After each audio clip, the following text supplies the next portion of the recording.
观众朋友，大家好，欢迎收看《客看名路好演》，我是主持人李佳。冇错，今日呢又爱教大家客家话咯。佢主题係乜嘅呢？就是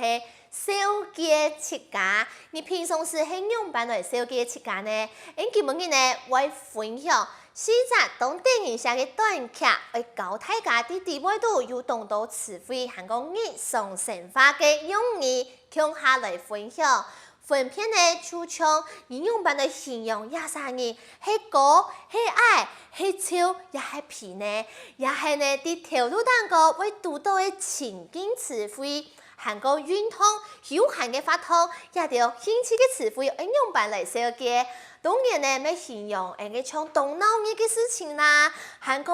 也條情景嘅狀態詞彙應用版講，前面呢就會帶領大家入到嘅課程嘅複習當中，過一擺來認識廿擺小雞切家嘅主題。當然講到今日嘅課程呢，因為到無強嘅情景當中，用無強嘅詞彙來小雞切家，唔知大家都係用乜嘅方式來小雞切家呢？大部分嚟想可能就係提擺，然後其他人啲團體生活當中有接觸到用辦嚟小雞切家錯冇啊？呢種當中，小雞切家可能就請講切家嘅名聽聽，也係講你帶哪位啦，興趣係乜嘅啦，除咗也條嘅記憶當中，當然講到愛懊惱別人嘅感覺，也係也係人係嚴肅嘅人，還係懂發跳嘅人，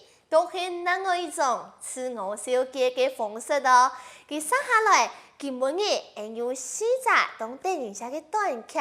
就跳下來看，提擺見面嘅時節會發生哪條嘅事情呢？一下就老大家跳下來看咯。